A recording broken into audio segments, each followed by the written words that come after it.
I knew I was addicted when a woman took off all her clothes and I said, I'd rather have this crack than, you know.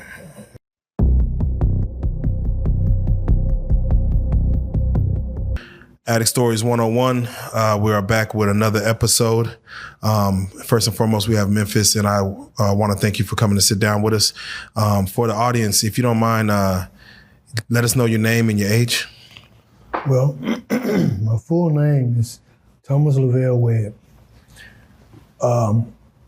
My nickname that I go on the street and everybody knows, don't nobody else know my name except people that I let, and that is Memphis. I'm from Memphis, Tennessee. My story, man, is a long one.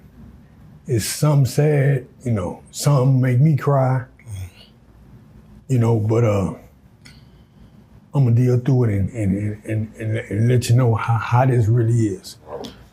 I'm 53 years old. I've been smoking crack 30 years. The reason I started smoking crack when I was younger, in my 20s, my 30s, and a little in my 40s,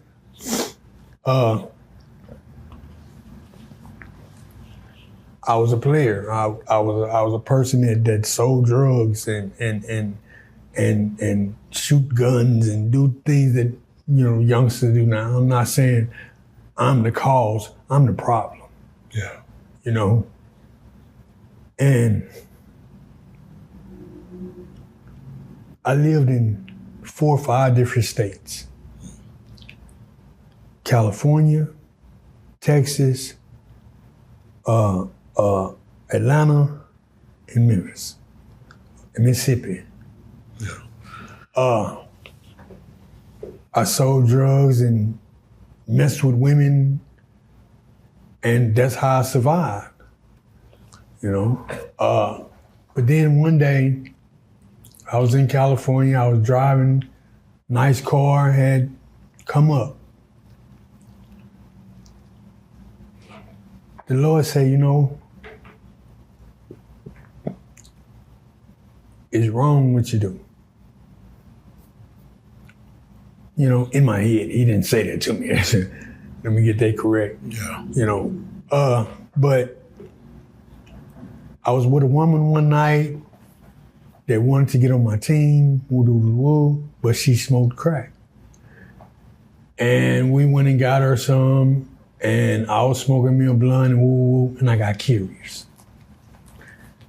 And that's when I started smoking crack. Can I ask you,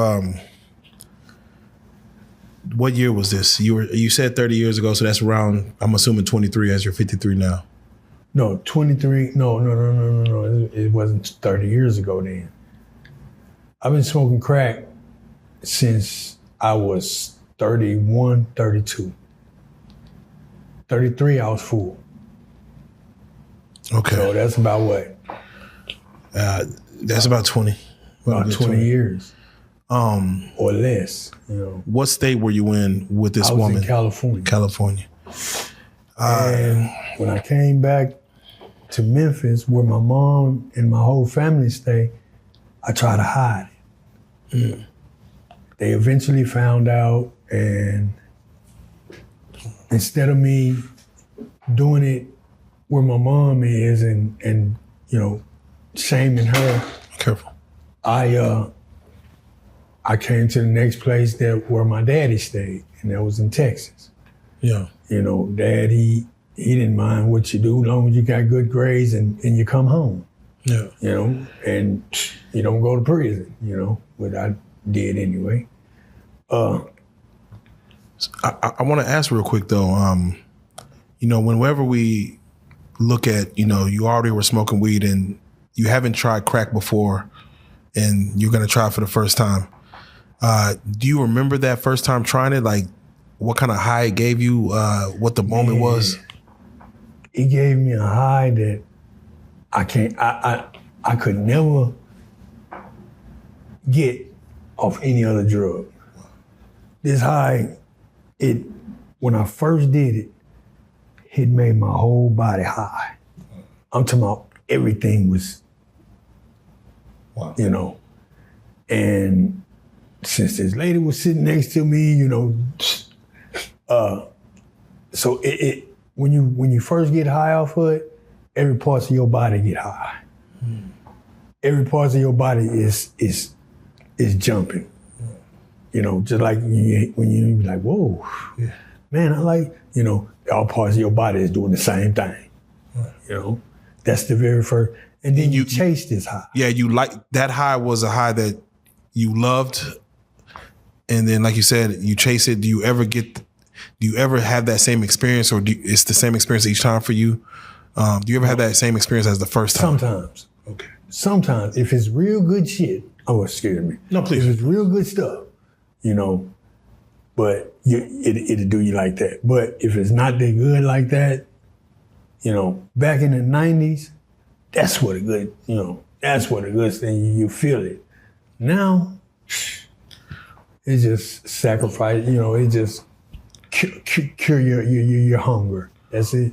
You know, normally, as you know, people know, smoking weed, of course, is normally through a blunt. Was your first experience with crack, was it through a crack pipe? Was it through burning a crack pipe, or how was it? No, because before I started hitting the crack, the pipe, I was smoking nothing but my cigarettes or my weed and my crack. So we called them what did we call them? Primos. That's what we called them, primos. And I was doing that for a long time. You know, well, not a long time as crack, but a while. And that's the only two highs or actual feeling that I felt was marijuana and blow. Then when that night that she put that pipe in my mouth,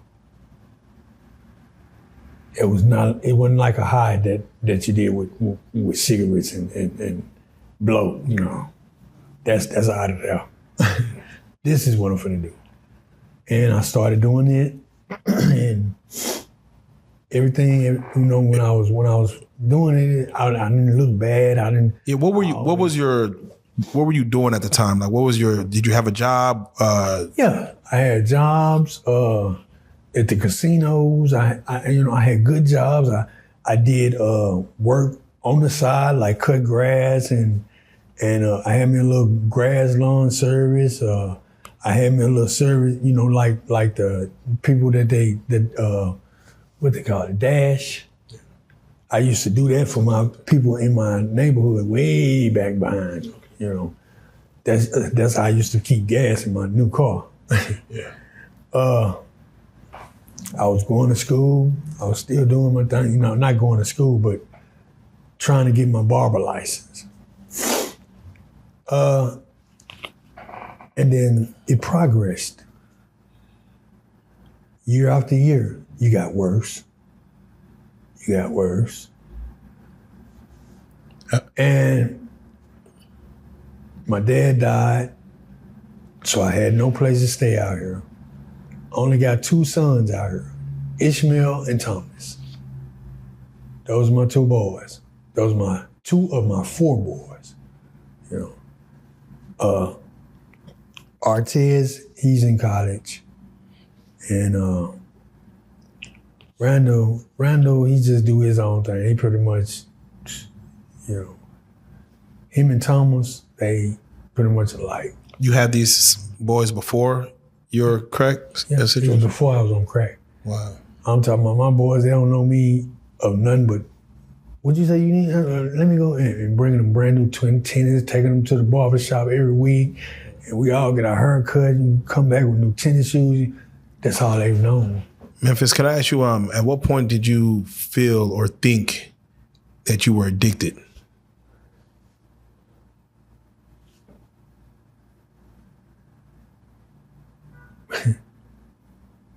I knew I was addicted when a woman took off all her clothes and I said, I'd rather have this crack than, Oh. you know. Yeah, That's a high. Yeah, That's a mother. and hide here. Yeah, you're going against nature. You know, you're going against nature to get something, a substance. Yeah. At what moment did you know, or did you feel that it was a problem? Like that, wow, I have a problem. Like, what'd you lose? Did something happen? Or what I lost, I got congestive heart failure. I got COPD, or lung disease. I got a pacemaker, and I'm still smoking crack. wow. I asked the Lord so many times, prayer after prayer, please take me off this horse. I'm tired of it. I cut hair. Look at my head. I take a bath every time somebody let me take a bath. People don't let me take no bath. I'm homeless. I sleep. Last night, for 2 nights, I slept on the side of a store, the one we went into, the one I met you at, on the side of that store. Yeah. That's sad. One of the people that sell me stuff, she came by, she said, Memphis, what are you doing down there? Boy, you know your heart can't deal with this. You're already smoking crack and you thinking you're gonna deal with this all no. Get up, come on. Took me up there, told me to sit there. She said, go in there and go to sleep. I sat in there, I slept all day. You know, sometimes they'll do that for you. Yeah. You know, but everybody in the hood, they know my condition. Even the guys when they want to fight me. Man, you hit that man, he'll a senior citizen, man, you gonna go to prison. You know, but I feel like I'm still the same person. You know. Can I ask you, when you have congestive heart failure and the other ailments, what is it in you that says, you know, this drug could probably take me out of here, but yet I'm gonna still chase that feeling? Are you okay with your last hit being your last hit? Are you okay with that? Or I can't make it I can't do my last hit. Every single day I get up in the morning, I got to have me a hit of crack in order to function. I'm living on God's grace.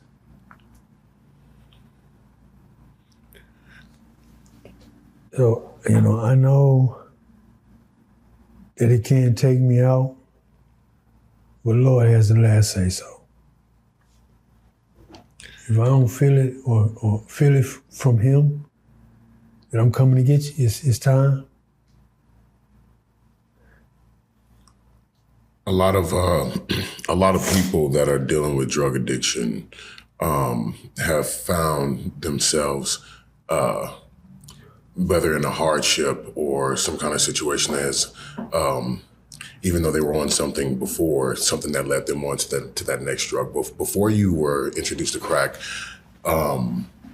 what were your drugs of choice? Marijuana. Just marijuana. And then you got into then when did you start getting into the primos? See, my dad died and then my little brother died. That's what took everything out of me. I draw, I cut hair, I do odds and end works. I can fix stuff.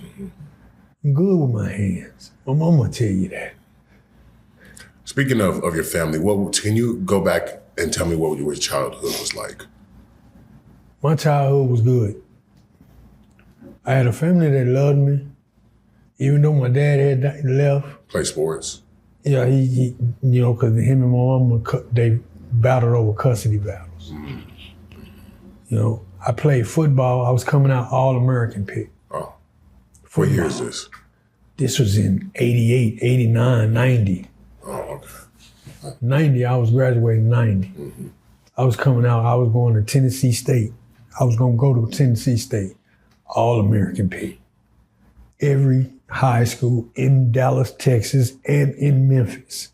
Well, not quite all of Memphis, but a couple of, schools I went to, and the ones in Texas. Texas really, because I really stayed in Texas. I was a wingback, mover, the moving man. Right. I was good. Real good. What was the relationship with your father and also your brother that you lost? He was cool, unless he got on me. When he was mad at me, he didn't whoop me with no belt. We get him up. And he tied us up. Hit me all in the chest and make me lose my breath. He was a Green Beret. Yeah. He was a Green. He got his own business in Garland. When he left the Army, when he discharged the Army, he wanted to stay in Dallas. So, so my dad, he was an upholsterer. He learned upholstery in the Army. Did you pick up on any of his trades? Upholstery. I don't know how to do it really good. I still can't sew, but the patterns in there like that, I can put those patterns in. I remember how I used to do that. You take a long part of it and you pull the material this way and make the crease on this side and pull the material in there and that's what makes that crease right there.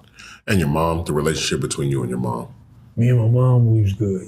We argued all the time though, because she's a Virgo and I'm a Leo. But both our birthdays in the same month, August. Mm-hmm. My sister, and my mom, birthday in the same month. Mine's the 10th. My sister's is the 25th, and my mom's is the 31st. Okay. And so after high school, what stopped you from getting into college? What was going on during your junior years that prevented you from the higher education? I started selling drugs and stopped going and failed that year that I was supposed to left. And start over. Yeah. And so you said that you were into pimping, or you said you had females, you had ladies, so. Yeah, I was pimping in California. Oh, in California. So to kind of take me from you going back and forth from Memphis to Texas, and then you go to California, what age are we during this time? I was like 30 something. Oh, okay. Almost 32. Almost before I started smoking crack.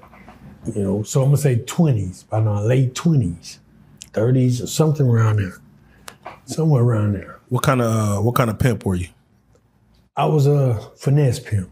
Oh, yeah. I get a female and talk to her and this and that, tell her what I am and woo.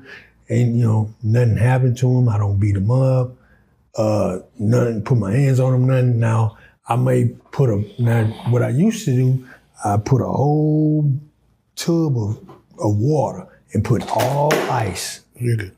Put a bunch of ice in. You good. I'm talking about a bunch of ice to where the tub is full with ice. And I sit them in it. But you just sit them in it, turn the light off, close the door. Sit in there. That was one of my, well, I ain't gonna put my hands on you. I got other ways to do it. Other ways. And that hurt them worse than, because you sitting in a tub full of cold water, butt naked with the door closed and lights out. Tell me a situation where you really had to, where you had some difficulties with one of your women. Your worst situation you had with a woman. The worst situation I had was Rochelle Bregman. Mm. Oh my God. Know the name. Yeah. By name. Yeah, they are my baby mamas. Oh, and that'll do it. Let's go. So I'm not telling you a lie. My kids' mamas, except one, was my hookers. By choice or was it by accident? You like, hey, we just... No. You wanted them to be your kid's mother? And I was having sex with them. I mean, it's gonna happen. So if it happened, I didn't deny it. So what was the situation? What happened this particular day? Oh, Rochelle Brennan. We were sitting here and I'm on the block with my other two, but I got Rochelle in the room because she's pregnant. You know, that's Ishmael's mom. Yeah. So the police came to the room and was asking about Pimp Nasty. Well, we know who Pimp Nasty is. That was my nigga. This. See, when you're a pimp, the other pimps, they have to name you. When you become a pimp, a real pimp, and you doing what you supposed to do, and they know you pimping, everything you got on is from a hooker. That's when they'll say, man, your name Pimp Nasty. You was a nasty something gun, but you with these females, Anyway. So they came there and they were asking, well, she sit there and say, oh, who are you talking about? Thomas Webb. And for some reason, I was in the book of, having them warned or whatever. They sat there and waited until I came. Opened the door, with these other two girls. And the very first interview, he said, you a pimp. I said, pimp? This man no pimp. What are y'all doing in here? Well, Rochelle Brennan let us in. Oh. So what's she trying to do now? Nothing. We came here looking for someone. She told us it was you. Oh, is that right? Right. Yeah. I said, what name did she tell you? Memphis. Okay. So I'm who you looking for? Yes. So y'all looking for a name Memphis?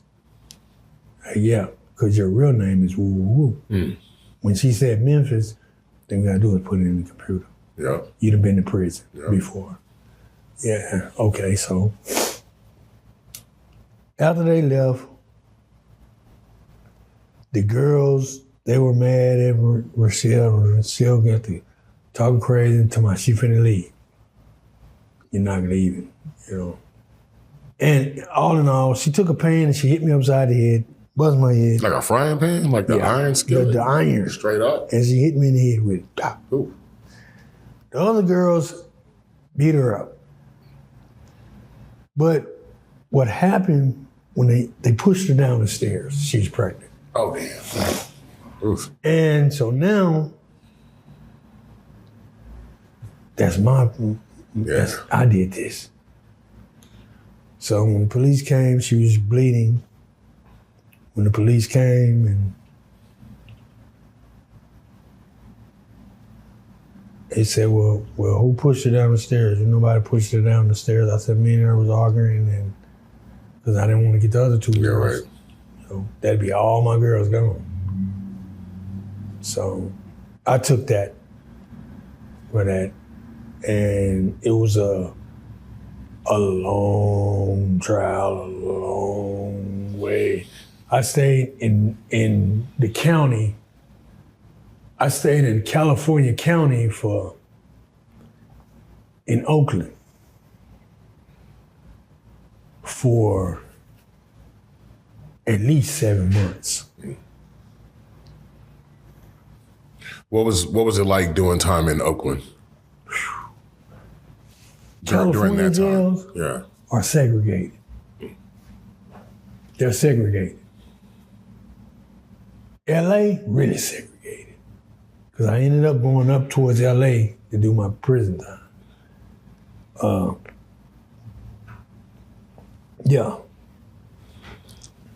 I was in the branch. Penitentiary called the branch. And I know it was probably wasn't the best feeling knowing that you were part of that situation with your kid's mom. With your other baby mothers, did you ever have any confrontations with them like that?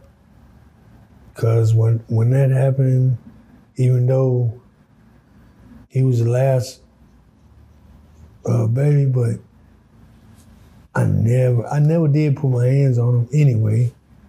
That's why they did, what they used to want to do. But they never really just gave me no type of problem, you know.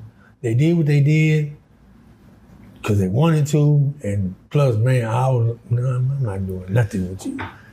In your pimping life, what was your best day like? When you went outside in your pimping life, your best day, you walk outside, tell me when what San Diego played in the Super Bowl? I was there. Oh, come on. I was there. That's when San Diego played in the Super Bowl. San Diego Chargers. And I was there with 3 beautiful white women. Well, Kenya, she's mixed. That's the moneymaker. No, go ahead. Man, well, the white ones might be the moneymakers. I don't know. Kenya was. Kenya. It's the 90s though. So. You know. But I'm driving them, put them out. I tell them, I had a Benz and I had a Lexus. I tell them to park the Lexus this side, I'm gonna park her, and y'all do what y'all gotta do. That night, all 3 of my women went to jail. Oh, wow. All 3 of them. But Rochelle came in with the most. Rochelle came in with 2,500. Kenya, what Kenya come? I think Kenya came in about 1,500, 1,600 because she called herself tired and this and that and whatever, you know. And she called herself tired. Yeah, yeah, and and Izzy, Izzy, that was the youngest one out of those. And Izzy was something else with herself. Izzy, she came with 21. What was the hardest thing about keeping your women in line? When they on their cycle and tripping. And tripping. Woman, look, I ain't got nothing to do with that. Woo. Well, okay. I tell you what.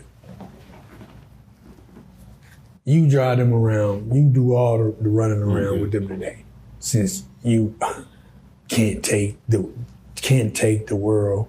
Yeah, Rochelle was something else, man. Kenya, they all was something else, man. But like I said, they my baby mamas. They could tell you the stories that I'm telling you. You know. Now, are any of them on crack? No. No, none of them are on crack. No. Kenya used to be. Mm-hmm, but she got herself off. I don't know if she's off or she's not doing it anymore, but because I ain't seen her. I ain't seen Kenya in a long time. I've seen Artez though. Did you find it harder to control your women when they were on certain drugs? And if so, like what drugs were like when they would be on that made them harder to? The only one that was on crack was Kenya. All the other ones, you know, and they all smoke weed because that was my drug of choice. And it's just Kenya. She just tried something, just like me. Tried something, and it changed the world. Now we went into what like your low points, but I want to know what was the lowest low? Like, what is the worst thing that you've ever that where's the worst place or thing that crack is taking you to? What the level? What is the worst level crack is? Right now. I'm homeless. I gotta ask people for food. I just really can't work. I can't even lift over 50 pounds.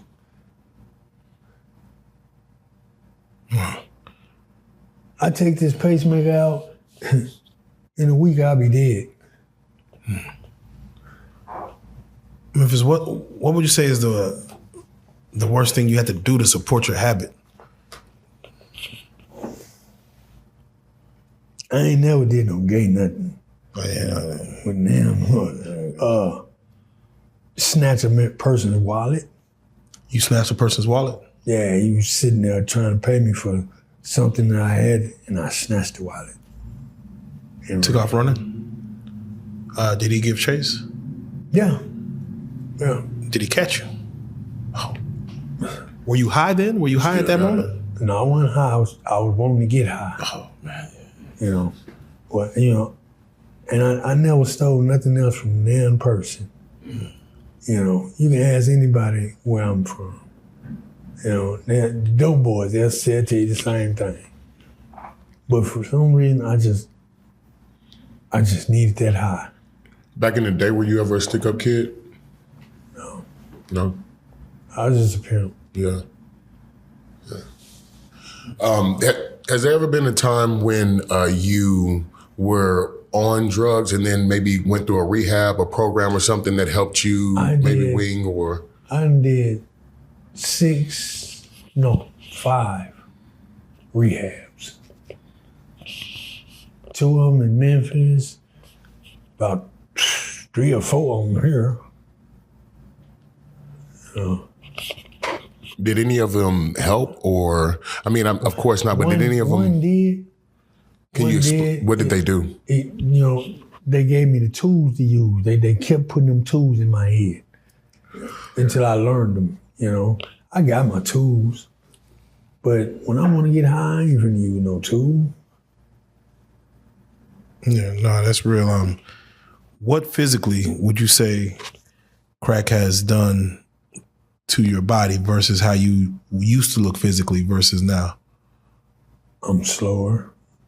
I got this pacemaker. I got all this. It's from smoking. From smoking cigarettes and all types of smoke. Your teeth, were they healthy? They was healthy. I got 4 of them knocked out in the penitentiary because I kept gold in my mouth. And the rest of them fell out, you know, just old age or doing what I'm doing, or I don't know. Yeah, definitely. As of now, you know, we of course we ran into you. For those around you that have that same monkey on their back, that's fighting the same habit, how is life regarding the community of those who are the same drug, that's doing the same drug, that's on crack as well? Some of them cool, you know. Some of them they only want what they can get. Stealing, they steal from each other. You know, you can imagine how many times I done started over, and how much stuff I done lost, how much stuff I done found. Have you ever lived in a tent city or 10 community? Yeah, in South Dallas. Yeah, that's the only 2 places I done been: South Dallas and East Dallas. I started in South Dallas. What was it like for you there? In South Dallas? South Dallas, I like Tent City.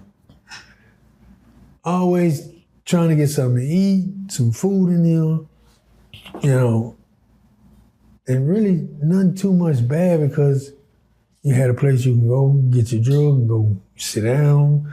You got a place where you can sleep, you know. So tents, they good. Tent City was a lot of hookers, you know, a lot of drugs. Does the sex and crack go hand in hand? Like sometimes. When you get high, you're like, are you trying to? Sometimes, if the crack is what they call it, horny crack, yeah, you know. So are there levels of crack, like, you know, as far as how far it's stepped on and versus? Yeah, you got some good crack, you got some crack that'll make you weary, so you got some crack that'll make you sweat and be tripping, and you got some that'll make you horny, and you got some that'll make you high and just be high as a mug, and you know, you got different levels, like marijuana. Is it a matter of how much they cut it? Or is it a matter of what they cut it with? I think it's a matter of how much the crack is strength, and how much they put the baking soda. Because it can be strong, but you put too much baking soda in, you done drowned it. You know, you done cut the quality. You know. and you got some, you put a little baking soda in and it ain't high, high quantity, and it'll be the best, Let me ask you, being out there on the streets, what is the craziest thing you've ever seen out there? A man get ran over. Wow. By what? One of them, what you call them, trucks with the bed? Flatbed? Like a commercial truck though? Yeah. Oh, damn. Just ran straight the freaking over. Man. Was it by accident? No. It was an accident. Okay. Somebody that's crazy. Yeah. He walked out and He just wasn't paying attention? yeah, and I think the driver wasn't paying attention. That was the one that wasn't paying attention. Because when he seen it, he was trying to get back. Caught him. They say right now, crack was, that was an epidemic, during the 80s, early 90s. They seen now is this fentanyl. Fentanyl. Yeah. Yeah. Can you speak on what that is having? Yeah, what that's doing to people out here? And have you ever? Fentanyl is killing people. Yeah. The fentanyl is like heroin, but they taking large quantities of smoke of it.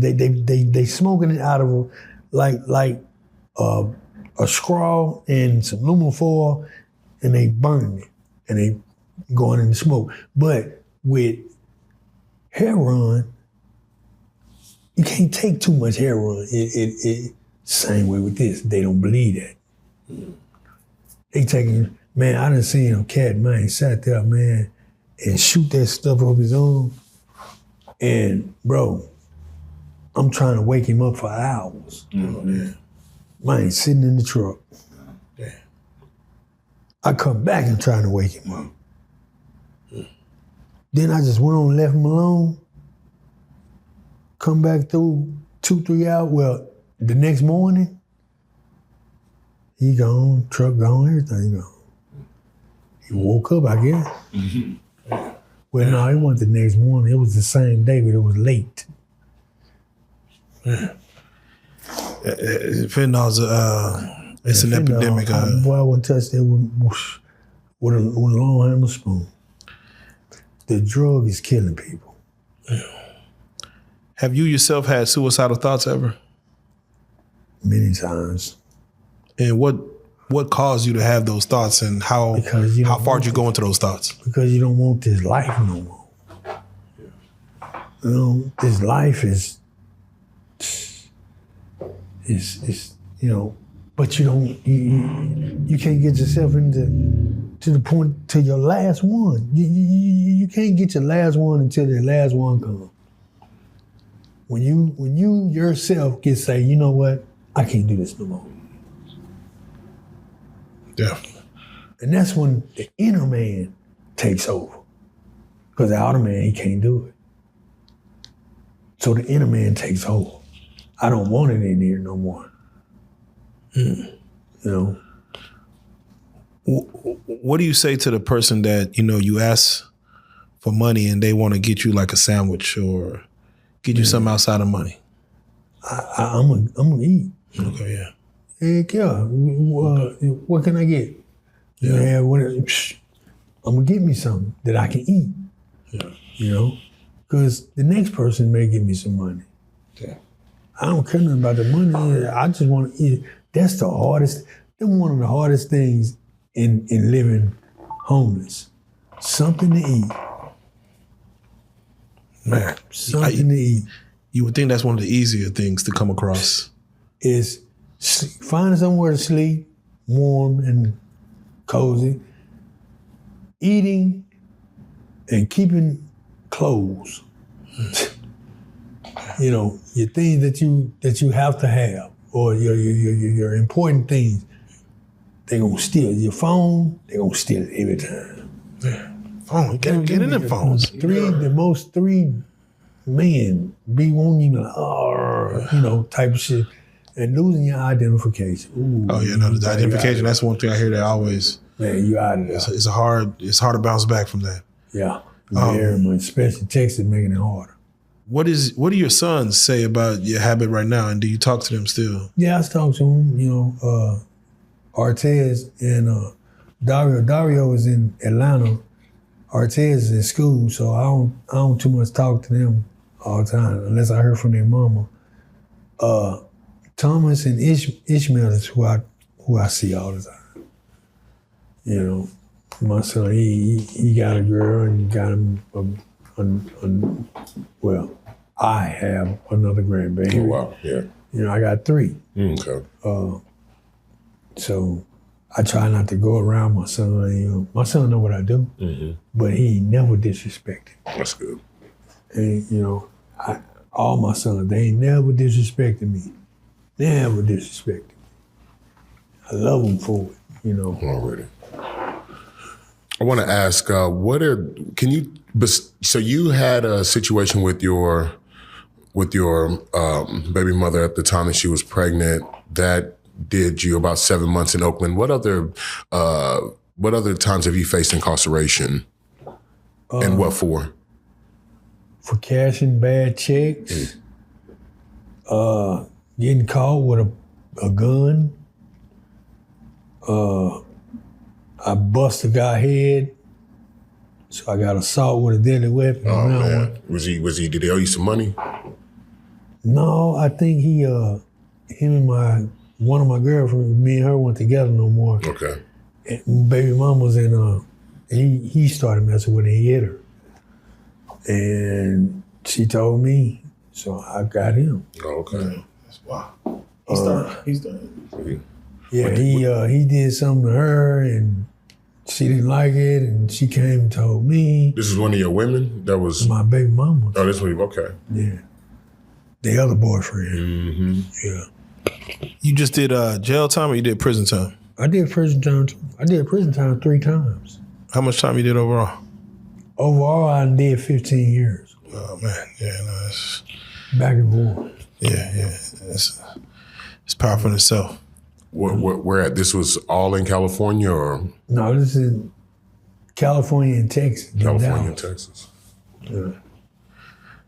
You know, I've been to Gold Reed. I done been to Robinson. I done been to Brookfield. I done been to a bunch, quite a few of them. Yeah, definitely. You know, we do these stories as far as, talking to people that are displaced, that are battling, being a substance abuse. And we try to get an understanding as far as what they're going through. So this is to provide light for those who might drive by, see someone like yourself and not know the story that goes behind it, that we are all human beings and that we are all battling something. What is it that you feel, especially living in Dallas, Texas, this is a major metropolitan city, that could be done or you like to see done to not only help those like you, help yourself, but also other people in your scenario? What can our lawmakers do? What can our city councilmen do? What can just do? Well, not y'all. Yeah, I'm saying people. What people can do, if you will give a homeless person a place to stay where he can think and he can take a shower, he will do better for himself. Because every time you take a shower, you're going to feel better anyway. Because that's just like God is being clean. You see what I'm saying? And then when you got a place where you can sit and you can think, that's more than anything. You know? When he leave out that door, he know what he got to go do. You know? Now, it probably won't happen right off the bat, but sooner or later, as he going through there and seeing what he got, then you got someone that's ready for a place to stay and ready to leave this stuff alone. Mm-hmm. You know, want to live like a human, a regular human. That's right. Instead of living like animals. So somewhere to stay, places like the Bridge or other shelters is not. See, that's the thing. They don't like shelters. See, a lot of people don't like shelters. Why? Because they feel like they get your social security number and they making money off you and they just holding you in here for a long time and ain't trying to give you no place to stay. I don't care what you do. anybody give a person a place to stay, he's gonna take care of it like a human being is supposed to take care of it. And tell you the truth, I think the people that's on drugs are cleaner than some of the people that's not. Oh man, what you mean? Like, explain what you mean. As far as keeping something clean, and stuff got to always be clean around. I know some people, man, that cleans these dope dealers' houses, and they don't want nobody else but them. That's why I say that. But you give a person a chance, man. A place to stay. Yeah, man, that's a major blessing for them, for us. Yeah, major. Come on. I ain't gotta lose my stuff no more. I can come here and take a shower. I can come here and bring me some food and cook and eat. I ain't gotta worry about. I ain't gotta sit outside this store and ask for something to eat. And gotta get stuff that's in cans. I can't fry no. I can't. Yeah, just a sense of normality. Yeah, it's an issue. Definitely. But you gotta have it. Yeah. Some don't eat for 3 and 4 days, bro. And when they do eat, they're gonna eat up a house and home. If they were to provide you a house to live in, would you get off crack? Heck yeah. Yeah. I'm gonna leave that outdoors when I leave from outdoors. Yeah. Come on. And just roll me a bunch of weed joints. Get right back to blunts. Yeah. Bunch of weed joints. Yeah, smoke back to put them in there like cigarettes every time I feel it.